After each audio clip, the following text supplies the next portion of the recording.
संस्कृतमध्ये समय अर्थात वेळ शिकूया. तत्पूर्वी मी तुम्हाला काही प्रश्न विचारतो, त्याची उत्तरे तुम्ही द्यायची आहेत. मला सांगा, एकम म्हणजे एकह, एका किंवा एकम म्हणजे द्वौ किंवा द्वे म्हणजेच त्रि, त्रीनी तिसरं म्हणजेच चत्वारः, चतस्र चत्वारी म्हणजेच. तर बघा 1 2 3 4 इथपर्यंत पुल्लिंग, स्त्रीलिंग, नपुंसकलिंगी संख्यावाचक असतात. 5 पासून पुढे इन्फिनिटी एकच लिंगात असतात. आता मला सांगा, पंच म्हणजेच षड म्हणजे, सप्त म्हणजे, अष्ट म्हणजे, नव म्हणजे, दश म्हणजे, एकादश म्हणजे, द्वादश म्हणजेच. आज आपण संस्कृत विषयाचा महत्वपूर्ण भाग समय अर्थात वेळ शिकणार आहोत. समय अर्थात वेळ शिकल्यामुळे आपल्याला संस्कृत मध्ये वेळेचे वाचन तसेच वेळेचे लेखन कसे करावे हे समजणार आहे. चला तर आपण सुरुवात करूया. तर मुलांनो, समय म्हणजे वेळ. समय म्हणजे आता बघा, घटिका यंत्र म्हणजे घड्याळ, घटिका यंत्र म्हणजे वादन म्हणजे वाजले, वादन म्हणजे आपण बोलतो ना की 4 वाजले, 3 वाजले. हा बोला, एक वादन म्हणजे 1 वाजले, एक वादन म्हणजे 1 वाजले, त्रिवादन म्हणजे 2 वाजले, त्रिवादन म्हणजे 2 वाजले, त्रिवादन म्हणजे 3 वाजले, चतुर्वादन म्हणजे 4 वाजले, पंचवादन म्हणजे 5 वाजले, षडवादन म्हणजे 6 वाजले, सप्तवादन म्हणजे 7 वाजले, अष्टवादन म्हणजे 8 वाजले, नववादन म्हणजे 9 वाजले, दशवादन म्हणजे 12 वाजले. बर, एकादश वादन म्हणजे 11 वाजले, द्वादश वादन म्हणजे 12 वाजले. आपण बोलताना 12 वाजून 15 मिनिट झाले तर आपण काय म्हणतो? 12:15 वाजले. 1 वाजून 15 मिनिट झाले तर 1:15 वाजले. तर संस्कृत मध्ये 1:15, 2:15 अशा प्रकारे सव्वा या शब्दासाठी बोलतात सपाद. काय म्हणतात? सपाद. सपाद. पाद म्हणजे 1/4. एक घंटा 60 मिनिटाचा म्हणजे 1/4 किती होणार? त्याच्या 25% 15 मिनिट म्हणजे 60 ते 15 मिनिट म्हणजे पाव, म्हणजे त्याला म्हणतात सपाद. बोला, सपाद म्हणजे सव्वा, सपाद म्हणजे सव्वा.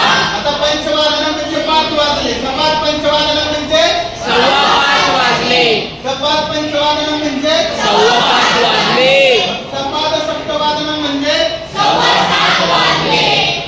बर, आता आपण म्हणतो 3:30 वाजले, 4:30 वाजले, तर साडे या शब्दासाठी बोलतात सार्धम. काय म्हणतात? सार्धम. बघा, स प्लस अर्धम इज इक्वल टू सार्धम. अर्धा म्हणजे अर्धा. 60 मिनिटाचा अर्धा किती मिनिट होतात? 30. म्हणजे अर्धा तास किती मिनिटाचा असतो? 30. म्हणजे 2 वाजून 30 मिनिट झाले तर काय म्हणतो? 2:30 म्हणजे 2:30 वाजले. सार्धम म्हणजे 2:30. द्विवादन म्हणजे 2 वाजले. मग सार्धम द्विवादन म्हणजे 2:30. 2:30 म्हणजे 2:30. सार्धम द्विवादन म्हणजे 2:30. आता बघा, सार्धम एकादश वादन. 1 म्हणजे 1 प्लस 10 म्हणजे 10. आता सांगा, एकादश वादन म्हणजे 11 वाजले. किती वाजले? सार्धम एकादश वादन म्हणजे सार्धम एकादश वादन म्हणजे बोला, पावण म्हणजे पावणे. बघा आता, पाद म्हणजे किती? 15 मिनिट. पाद म्हणजे 1/4 पाव, 25%. 60 मिनिटाचे पाव किती होतात? 15 मिनिट होतात. पाव म्हणजे 60 मिनिटाचे 25%. 60 चे 25% 15. पुन्हा म्हणजेच मायनस. पुन्हा म्हणजे काय असतं? मायनस. म्हणजे काय आहे? पाद म्हणजे 15 आणि उन्हा म्हणजेच मायनस. म्हणजे पादोन म्हणजे -15, पादोन म्हणजे -15. तर बघा, पाद म्हणजे 15 मिनिट 60 चे आणि उन्हा म्हणजे मायनस. आता पादोन 1 वादन. 1 वादन म्हणजे 1 वाजले आणि पादोन म्हणजे -15 म्हणजे पावणे 1 वाजले. म्हणजे किती झाले? 12 वाजून 45 मिनिट. 1 वादन म्हणजे किती झाले?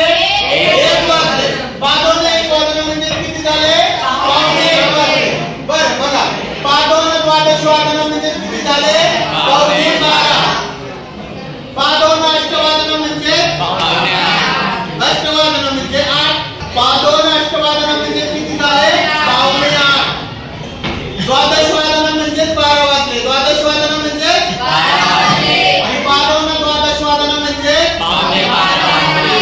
पादोन द्वादशवादन म्हणजे पावणे 12 वाजले. सपाद म्हणजे सव्वा. सपाद म्हणजे सव्वा. आता बघा, पाद म्हणजे 25%. 60 मिनिटाचा 25% किती झालं?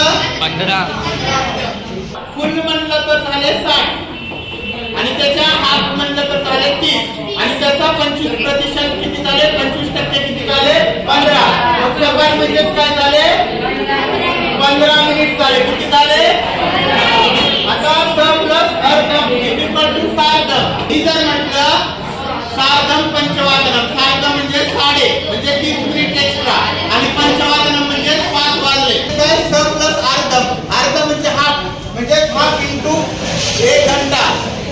हाफ इंटू 1 घंटा म्हणजे 60 मिनिट. किती झाले? किती मिनिट झाले? 30 मिनिट. म्हणजे सार्धम म्हणजे साडे म्हणजे 30 मिनिट आणि पादोन म्हणजे पाद प्लस उन. पाद म्हणजे झाले पाव म्हणजे 15 मिनिट आणि उन म्हणजे मायनस. उन म्हणजे मायनस म्हणजे कितीही वाजलेले असतील त्याचे मायनस करायचे. 1 वादन म्हणजे किती झाले? 1 वाजले. पादोन 1 वादन म्हणजे किती झाले? पावणे 1 म्हणजे 12 वाजून 45 मिनिट झाले. किती झाले? 12 वाजून 45. आता बघा, द्विवादन म्हणजे किती वाजले? 2. पादोन म्हणजे -15 म्हणजे 2 वाजायला 15 मिनिट कमी म्हणजे किती झाले? 1 वाजून 45 मिनिट. समजलं? धन्यवाद. पादोना द्वादशवादन म्हणजे किती झाले? 11 वाजून 45 मिनिटे. तर मुलांना आपण आतापर्यंत काय पाहिलेलं आहे की सवा, सार्ध, पादोन हे पाहिलेलं आहे. पण बऱ्याच वेळेस काय होतं, ज्यावेळेस आपण टाइम पाहतो त्यावेळेस कसं असतं की 1 वाजून 5 मिनिट झालेले असतात किंवा 1 वाजायला 5 मिनिट कमी असतात. 12 वाजून 10 मिनिट झालेले असतात किंवा 12 वाजायला 10 मिनिट कमी असतात. तर त्यासाठी काय, कसं त्याचं वाचन कसं करायचं, परीक्षेमध्ये किंवा वहीमध्ये कसं लेखन करायचं याच्याबद्दल जाणूयात आपण. बघा, आता हे घड्याळ आहे. तर घड्याळामध्ये 3 काटे असतात. म्हणजे सगळ्यात मोठा काटा असतो तो तासाचा असतो, दुसरा असतो मिनिट काटा आणि तिसरा असतो सेकंद काटा. तर बघा इथे किती वाजलेले आहेत? 2. म्हणजे 2 वाजलेले आहेत. किती मिनिट कमी आहे? 5. मग काय होणार? 55 म्हणजे 5 गुणिले मायनस आणि किती झाले? द्विवादनम. ओके. आता बघा इथे किती वाजले? 5. त्याला किती मायनस आहे? 6. काय होणार? 55 पंचवादनम. तर मला सांगा इथे 55 द्विवादनामध्ये काय म्हटलेले आहे? म्हणजे 2 वाजायला किती कमी आहे? 5 मिनिट. म्हणजे 2 वाजायला 5 मिनिट कमी असते म्हणजे काय म्हणतात? 5 म्हणजे 5 मिनिट म्हणजे कमी असते, वजा असते. आणि किती वाजायला आहे? 2 वाजायला. म्हणजे काय आहे? 5 गुणे आहे 2 वाजण्यासाठी म्हणजे 55 द्विवादन म्हणजे पंचवादन. किती वाजत आहे? 5. त्याला किती मिनिट कमी आहे? 10 मिनिट कमी म्हणजे गुण आहे म्हणजे दशगुण पंचवादन. दशगुण म्हणजे 10 मिनिट कमी आहे. किती वाजण्यासाठी? पंचवादनासाठी. आता बघा, तुम्हाला एक उत्तर सांग की मोठा काटा जो आहे तो मोठा काटा 8 वर आहे. ओके. तर 8 वाजून 10 मिनिट झालेले आहेत. ओके. तर वाजून झाले म्हणजे जादा झाले म्हणजे अधिक म्हणतो आपण. ठीक आहे. तर मला सांग आता 8 वाजून किती मिनिट झाले? दशाधिक पुन्हा बोल. दशाधिक अष्टवादन म्हणजे 10 अधिक दशाधिक अष्टवादन. तर मुलांना आपण YouTube चॅनलच्या माध्यमातून शिकत आहात. तर तुम्ही बघा इथे किती वाजलेले आहे, इथे किती वाजलेले आहे